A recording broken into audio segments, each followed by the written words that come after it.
tous, je vais vous faire une petite vidéo de mon entraînement de pole dance. Donc je vous ai tout filmé, la manière dont j'organise et prépare mon entraînement donc, que je fais chez moi, mon échauffement qui comprend le stretching également et du renforcement musculaire un petit peu, et ensuite mes figures et combos que je travaille en statique et en spinning, et pour finir mes petits étirements. Donc je vous ai tout mis également les détails en barre d'infos de cette vidéo. Vous trouverez également les minutes pour rejoindre directement une des parties de la vidéo, l'entraînement, les combos figures, etc. Donc voilà, j'espère que ça vous plaira et que ça vous donnera également des idées pour vos entraînements. Comme tout le monde, avant de commencer à m'échauffer, je prépare mes affaires. Je dois également déplacer le canapé dans la pièce où il y a ma pole. Bon, ça, je ne voulais pas filmer, bien sûr. Mais surtout, avant de commencer mon cours, je prépare les différentes figures et combos que j'ai envie de travailler. Donc, je note les figures et combos que j'ai envie de revoir, que j'ai déjà passé, déjà essayé et que j'ai envie de maîtriser, de perfectionner. Et je note également et je cherche des nouvelles idées de combos et figures à essayer, à travailler. Ça me permet comme ça d'être plus productif pendant mon entraînement. Sinon, si je note pas tout ça, je sais pas quoi faire sur ma pole, j'ai plus d'idées alors qu'avant j'en ai toujours des tonnes. Et quand je suis sur ma pole, si j'ai rien noté, si je me suis pas organisée avant, et c'est un peu le trou noir. Je virevolte à droite à gauche dans les figures et il n'y a rien de concret qui sort à la fin de la séance. Donc au moins, voilà, je préfère, je conseille d'ailleurs de noter les quelques figures et combos qu'on a envie de voir.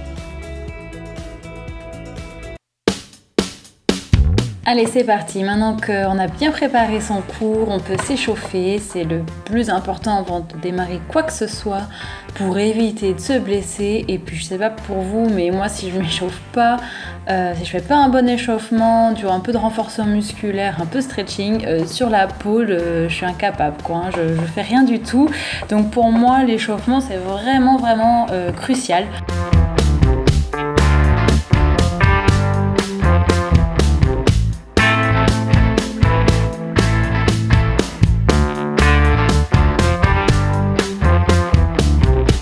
J'essaie de bien m'étirer les bras parce que c'est là où on sollicite le plus les bras sur la pole et ça m'arrive souvent d'avoir des douleurs et d'avoir aussi des petites tendinites au niveau du coude.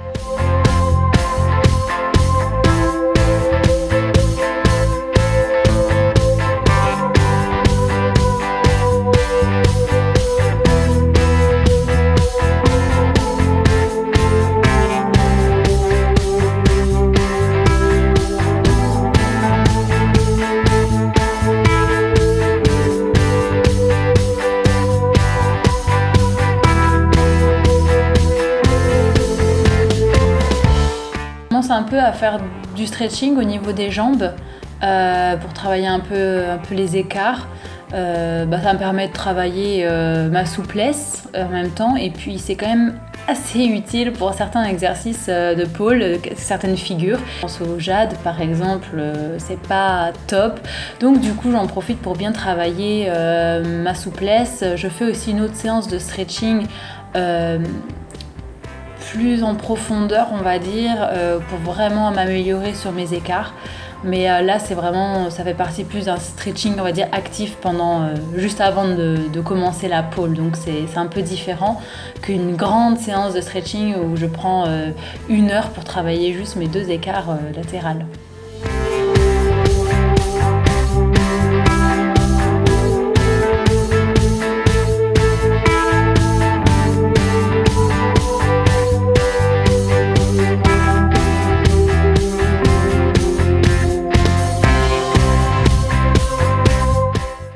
Important quand on fait le stretching de bien travailler avec la respiration. Donc il faut bien respirer, prendre de grandes inspirations et expirer pour petit à petit descendre, aller plus loin dans la souplesse. C'est vraiment important puisque c'est ça qui va nous permettre de descendre petit à petit sans douleur entre guillemets parce que ça tire toujours un petit peu, mais en travaillant bien avec la respiration, on arrive à aller plus loin.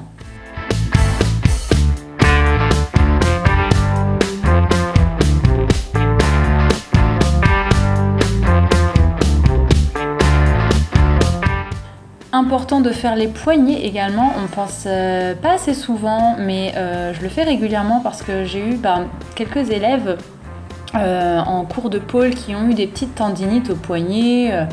Rien de bien méchant, mais c'est toujours un peu gênant. Et ces exercices, c'est vraiment, ça prévient bien et ça échauffe bien pour les poignets et pour justement éviter les tendinites.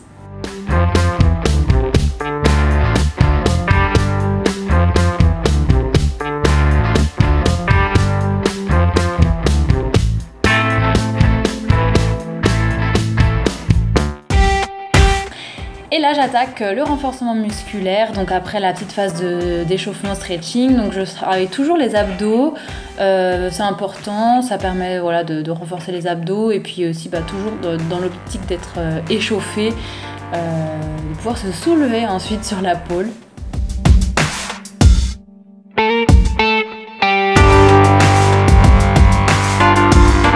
Je commence à être un petit peu rouge, c'est que je travaille bien.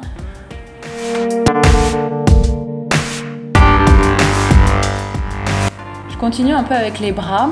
Je les fais pas trop parce qu'on les travaille suffisamment sur la pole, donc j'ai pas envie d'avoir des gros bras, on va dire, mais bon, c'est quand même important de s'échauffer, donc je fais un petit peu de pompe, surtout là pour les triceps en fait quand je fais comme ça.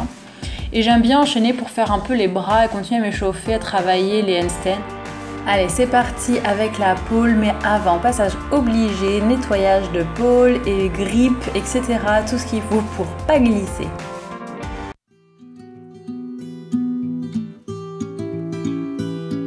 Mon entraînement de pole commence toujours par des figures que je sais déjà faire, etc.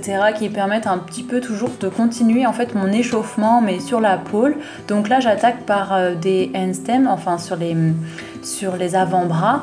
Parce que j'adore ça, je trouve que ça m'échauffe bien et j'adore ces exercices-là, donc j'aime bien commencer avec ça.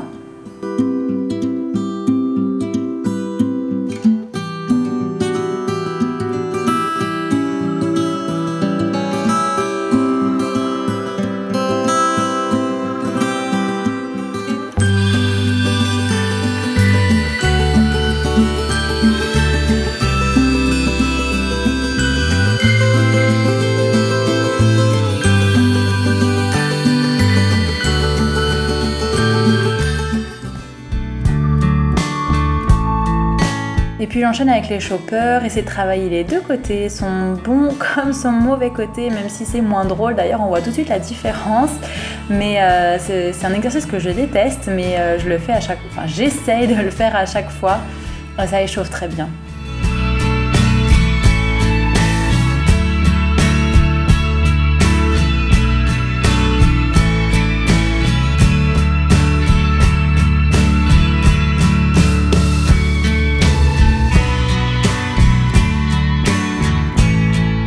Ici, je travaille un combo en statique. Je l'ai travaillé plusieurs fois pendant cet entraînement. Je voulais un peu le perfectionner. Je l'avais déjà passé une ou deux fois avant. Et je voulais le travailler. C'est pas encore ça. Il faudrait que j'ai un peu les fesses plus longtemps en l'air, on va dire. Et que ce soit un peu plus dynamique. Mais j'étais contente. Je l'aime vraiment beaucoup, ce petit combo drop en statique. Après le statique, je commence toujours par le statique et ensuite j'enchaîne avec le spinning parce que j'ai parfois du mal à gérer le spinning, j'ai un peu la nausée, donc c'est pas très agréable pour continuer à s'entraîner. Donc là je commence seulement avec le spinning et j'y vais doucement avec juste des petits mouvements de transition pour un peu m'habituer au spinning et pas avoir la gerbe d'ici 2 secondes.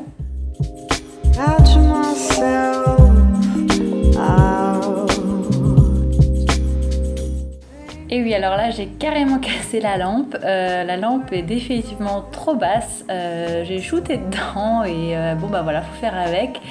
Et on repart.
je repars sur la même figure au départ, donc un cupide en spinning.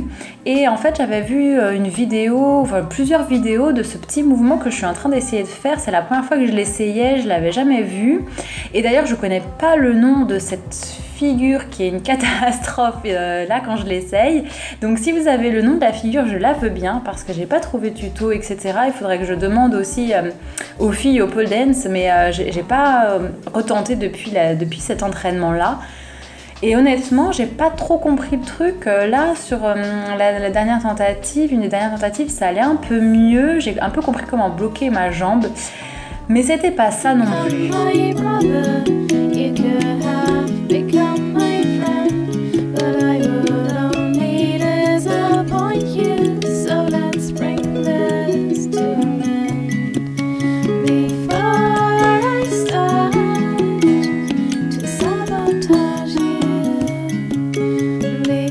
Donc là je tente une toute nouvelle figure, donc en statique. Dès que j'essaye une nouvelle figure, je l'essaye toujours d'abord en statique. C'est vraiment la première fois que je l'essaye, donc je n'ai jamais passé cette figure avant de l'avoir essayé lors de cet entraînement.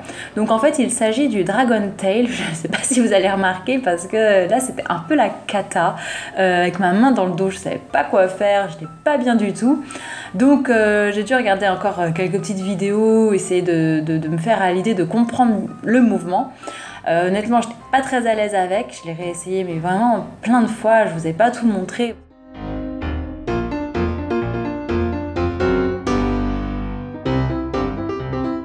Allez, on réessaye encore, je glissais, c'était vraiment l'horreur.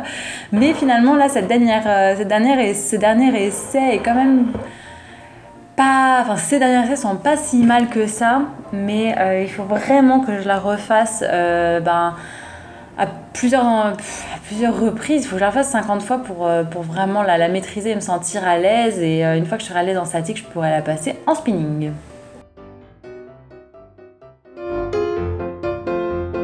Allez, c'est fini, j'ai fini mon entraînement de pole, je suis bien crevée, je m'étire rapidement, honnêtement je prends pas énormément de temps pour m'étirer, c'est peut-être pas très bien, mais je suis crevée, j'en peux plus, et là je crois que j'avais fait 2 heures de pole, donc je suis bien claquée.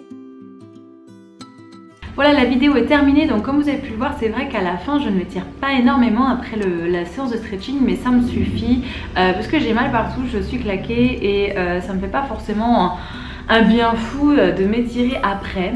Par contre, ce que j'aime, c'est m'étirer plutôt le lendemain ou le surlendemain et utiliser le rouleau de massage.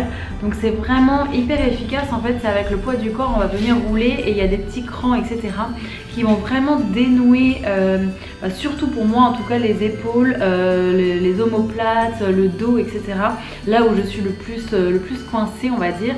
Et ça fait vraiment du bien, ça détend tous les tendons, les nerfs, les muscles. Donc voilà, j'aime bien le faire. Bien sûr, je ne fais pas le jour même parce qu'on est trop contracté pour que ça fasse du bien. Mais le lendemain, à partir du lendemain, le surlendemain, c'est vraiment agréable. J'espère que cette vidéo vous aura plu, qu'elle vous aura donné peut-être des idées de combos, des conseils ou quoi que ce soit pour vous aider à vos entraînements de pole. Je prévois également de vous faire de prochaines vidéos, pas forcément de la pole, mais également de fitness, de renforcement musculaire, de stretching, comment travailler ses écarts, etc. Donc n'hésitez pas à me dire en commentaire sous la vidéo quel type de vidéo vous souhaiterez que je filme et je le ferai avec plaisir. Donc voilà, des tutos, des conseils, comment gérer le spinning, ou en tout cas comment j'ai réussi à peu près à gérer le spinning pour plus avoir envie de vomir, des choses comme ça. N'hésitez surtout pas à me les dire en commentaire, je vous dis, je vous ferai des vidéos avec plaisir. Vous pouvez également me suivre sur Instagram, je publie assez régulièrement des combos, donc si ça peut également vous aider et vous intéresser, n'hésitez pas à me suivre. En plus maintenant on peut publier des vidéos de plus de 15 secondes sur Instagram, donc pour les combos c'est plutôt sympa. Je vous laisse et je vous dis à très bientôt pour une nouvelle vidéo. Bye bye!